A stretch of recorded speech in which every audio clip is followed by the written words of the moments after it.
Bienvenidos, bienvenidas al Buzón de Diego, donde cada miércoles estoy contestando vuestras preguntas, vuestras dudas, así que si tenéis cualquier tipo de cuestión, déjamelo en los comentarios del vídeo de YouTube y hoy de hecho vamos a contestar las de la semana pasada, que creo que va a quedar un podcast muy completo porque me habéis preguntado sobre evaluación formativa, hablar en público, metodologías activas, técnicas de estudio, así que vamos a empezar sin más dilación porque hay bastantes. En primer lugar, me dice si con la LOMLOE ahora la evaluación parte de los criterios de evaluación ligados a las competencias específicas, ¿tendría sentido evaluar o realizar una sesión en la que empiece con un KPSI porque en realidad esta herramienta mide contenidos, ¿no? Ahora saberes básicos. Esto me lo dejaron por correo y de hecho la he cogido porque creo que os puede venir muy bien. De nuevo, creo que estamos poniendo el foco mal, la etiqueta mal, ya que no va de contenidos, no va de criterios de evaluación, va de intencionalidades y va de propósito. El KPSI te permite saber qué conoce tu alumnado respecto a los contenidos que planteas. Entonces, no estamos hablando ahora de calificar, no estamos hablando de trabajar un criterio de evaluación en particular, sino utilizamos el KPSI con la intención de tener una fotografía de la clase de lo que sabe respecto a ese contenido. Así que fíjate más en el objetivo y los criterios de evaluación como tal, los tienes que trabajar y son prescriptivos a lo largo de un curso escolar. Nerea González me pregunta qué técnicas de estudio utilizaste y cómo las aplicaste para memorizar los temas y el discurso. Pues bien, más allá de que tenemos una academia de estudio, ya sabes que es acceso de por vida y ahí lo explico todo al detalle, con ejemplos, con mi algoritmo de 7 pasos. La verdad es que yo tampoco fui un gran estudiante allá por 2017, pero sí que creo que la última fase la hice bastante bien. La última fase fue la de hacer muchos simulacros, hice muchos simulacros y eso me permitió tener la competencia de escritura para que, hilando unas cuantas ideas, me saliese todo muy bien y así fue, un tema que desarrollé y me fui a prácticamente 24 carillas y de cara a la exposición lo mismo, teniendo unas pocas ideas claras, desarrollé mucho la competencia para que con esas ideas claras me saliese lo más natural posible. Así que técnicas de estudio que te recomiendo, evocación, ese active recall, es decir, releer menos y ponerte más a prueba. Y en cuanto al discurso, cuanto antes empieces a estudiar, o mejor dicho, a exponer, más fácil y más natural te saldrá. Bueno, Marta por aquí me deja un mensaje, me da las gracias, dice que las píldoras educativas son oro puro, que aprende un montonazo con la newsletter y que quiere conocer un poquito más mi experiencia o mi persona, así que estas preguntas también son para ello, podéis preguntar de cualquier cosa sin ningún tipo de límite. Vamos con Sandra Ibáñez que nos dice, hola Diego, muchas gracias por tus vídeos, la verdad es que estoy encantada, oír otras historias siempre me ayuda. Dice que está en el curso de programación y exposición. Ay, esto no es una pregunta, lo siento. Vale.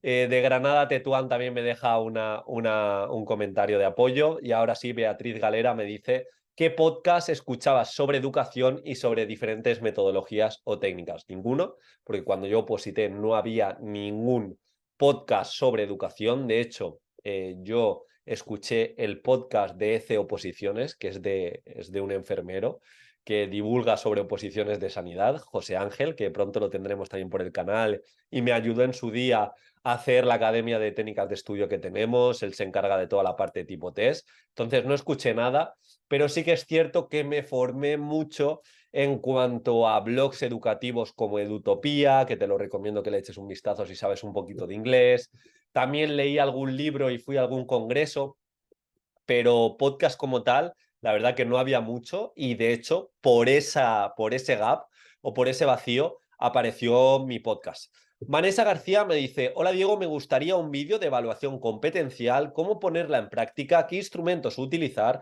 Pues bien, Vanessa, tienes diferentes vídeos aquí dentro del canal donde hablamos de evaluación formativa.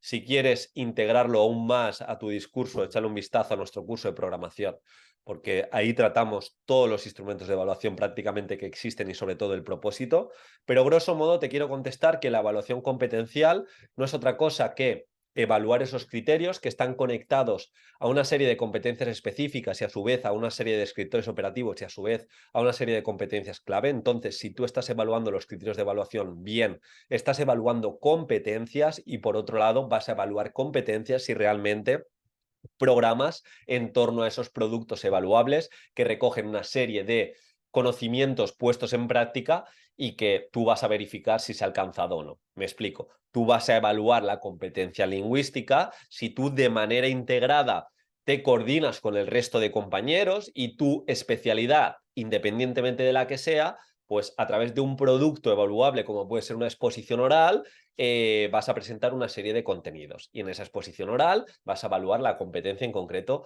de forma lingüística. Para eso, de hecho, el currículum surgió de esta base, tienen los descriptores operativos. Los descriptores operativos te permiten concretar esas competencias y siempre que pongas el foco en esos productos evaluables, en que de verdad programes en metodologías activas, en que de verdad sepas aplicar la evaluación formativa, estás por ende evaluando de manera competencial.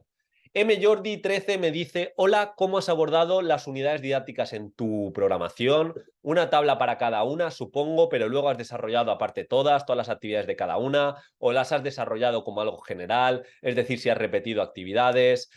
Vale, es una muy buena pregunta. En mi caso, yo fui por reposición, no había otro tipo de oposiciones, por lo tanto tuve que hacer una programación y 15 unidades didácticas. ¿Qué pasó? Que las 15 unidades didácticas, pues salen muchísimas actividades, salen muchas sesiones, salen muchas propuestas, entonces yo sí que me lo hice sencillo. Yo tenía la tabla resumen, no era como tal que tenía todas las actividades desarrolladas en un documento, aunque sí que lo recomiendo, pero sí lo que tenía era claro, por un lado, el producto final de cada situación de aprendizaje y estructuras comunes a cada unidad. Es decir, imagínate, yo tenía muy claro que unidad didáctica sí, unidad didáctica no, llevaba una serie de rutinas, como has planteado, pues rutinas en cuanto, en mi caso, tenía un proyecto eTwinning, entonces unidad didáctica sí, unidad didáctica no lo llevaba. Por otro lado, utilizaba un modelo para trabajar las emociones, entonces lo mismo, unidad didáctica par lo llevaba y la impar lo otro. Entonces, dependiendo de lo que me tocaba, yo sí que tenía ciertas actividades tipo, por ejemplo, para trabajar la perspectiva de género, para trabajar ciertas rutinas en cuanto a buenas estrategias de aprendizaje, y tenía muy presente la situación de aprendizaje como tal, el producto final y como 2 o 3 sesiones, las más representativas, desarrolladas de dicha unidad. Yo me acuerdo que cada unidad me salía en torno a 5 o 6 sesiones, no desarrollé todas, pero como sabía que como mucho iba a exponer y así lo hice, expuse 3, yo de cada situación de aprendizaje tenía el producto muy bien desarrollado y aparte 2 o 3 sesiones más. Entonces, en ese sentido, háztelo sencillo, intenta no tener como cada situación que sea un mundo y háztelo lo más fácil posible. María del Mar Fernández, 3288, me dice miedo a hablar en público. Esto también da para un curso entero, de hecho ya sabes que tenemos un curso de exposición oral, pero de forma resumida, si tienes miedo a hablar en público, haces bien preguntando porque aquí lo importante no es tanto preocuparse, sino ocuparse. Uno de los mejores consejos que tengo respecto a exponer es que no te pongas tanto el foco a ti, no pongas el foco de luz en ti y ponlo mucho más en lo que le vas a ofrecer al tribunal y en el mensaje que vas a tener. Es decir, quita el foco de ti que no eres importante y ponlo y céntrate en que cada uno de los puntos, en cada uno de los detalles, en cada uno de los minutos, aportes algo de valor y eso lo tengas que hacer tremendamente bien. Así verás que va a cambiar mucho tu filosofía de exponer. Te puedes poner muy nerviosa los primeros minutos, entonces entrena mucho esos primeros minutos para que salga natural y cuando te empieces a trabar y te tiemble la voz, que es normal, esto esté muy trabajado, pero luego fíjate, momentito a momentito. Yo tenía mucha ilusión de todas las metáforas que iba a llevar a cabo dentro de mi situación de aprendizaje, dentro de mi programación. Entonces me centraba en que cada metáfora, en cada elemento curricular se entendiese. También estaba muy enamorado de mi identidad docente, de mis metodologías activas, de las citas que iba a utilizar. Y entonces yo no ponía el foco en me voy a poner nervioso, se van a mirar en mí, van a ver que soy un novato porque es mi primera vez. No, no, cada momento lo que quería aportar. Así que entrena, empieza a comunicar cuanto antes, cada día ponte 5, 10, 15 minutos de contar lo que has aprendido a otra persona, envía audios largos contando lo que has aprendido o contando tu día e intenta minimizar las muletillas y minimizar las divagaciones, sé consciente y práctica deliberada y sobre todo cambia el prisma que te he dicho, la perspectiva respecto al miedo a hablar en público, y si puedes exponerte de forma gradual conforme se vaya acercando el examen, es decir, en el momento que tengas una oportunidad de hacerlo, véase en el trabajo, delante de dos compañeras, pues hablar, véase si estás en el claustro, hablar delante de todos poquito a poco, véase si vas a una academia, poquito a poco hace una progresión, incluso si tienes que exponer, yo me acuerdo que también hice una progresión en ese sentido, primero expuse para mí, lo hacía muy bien, luego a mi madre, luego juntaba a mi madre con mi padre, luego también a mi pareja, luego a un compañero que no tenía nada que ver con oposiciones de educación, y por el camino te lo aprendes tanto, lo interiorizas tanto que te sale de forma natural, pero ocúpate, trabájalo mucho.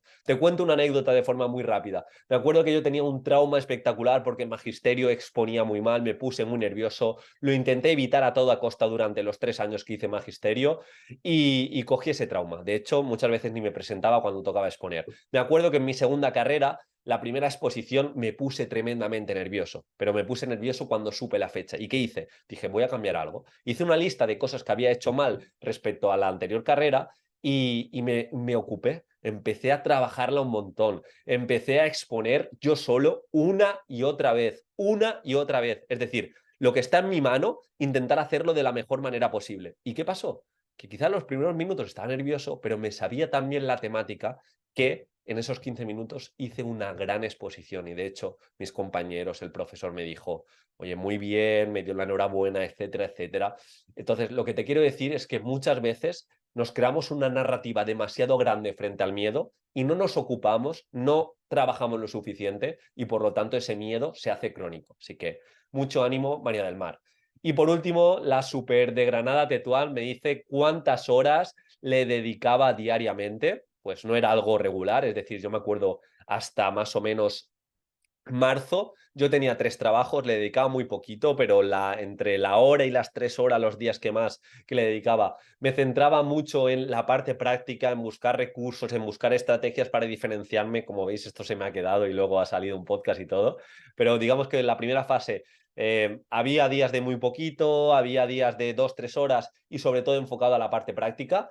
Y por último, sí que es cierto que de cara a finales de abril, mayo y junio, todas las horas que podía. Me pude liberar, me dejé los 3 trabajos, hice un all-in, entre comillas, me salió bien, pero ahí era todo lo que me daba. Las últimas 10 semanas, por así decirlo, tenía dinero ahorrado, entonces dejé de trabajar y dije hasta donde llegue. Y así se fue. Fue muy bien, la cabeza me dio, me levantaba de 9:30 que llegaba a la biblioteca, 9, 9:30 hasta que me daba la cabeza, que era más o menos hasta las 7 de la tarde, 8 de la tarde, y la verdad me fue bien, pero no fue algo regular. Yo creo que si sacamos la media, serían entre 3 y 4 horas cada día. Si sacamos la media, contando el final, que fue una locura de estudio, y no todo el mundo creo que puede llevar esa carga de estrés de tanto estudio, al final con tantas cosas que hacer.